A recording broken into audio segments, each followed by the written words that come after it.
أعوذ بالله من الشيطان الرجيم నేను బహిష్కరించబడిన శైతాన్ నుండి రక్షణ పొందటానికి అల్లాహ్ శరణు. وترى الملائكة حافين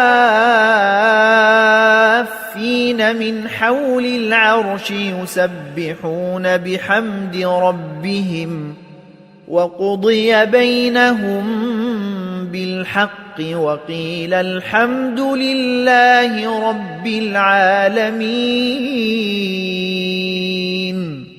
మరియు దైవదూతలను తమ ప్రభువు పవిత్రతను కొనియాడుతూ ఆయనను స్తుతిస్తూ ఆయన సింహాసనాన్ని అర్షును అన్ని వైపుల నుండి చుట్టుకొని ఉండటాన్ని నీవు చూస్తావు.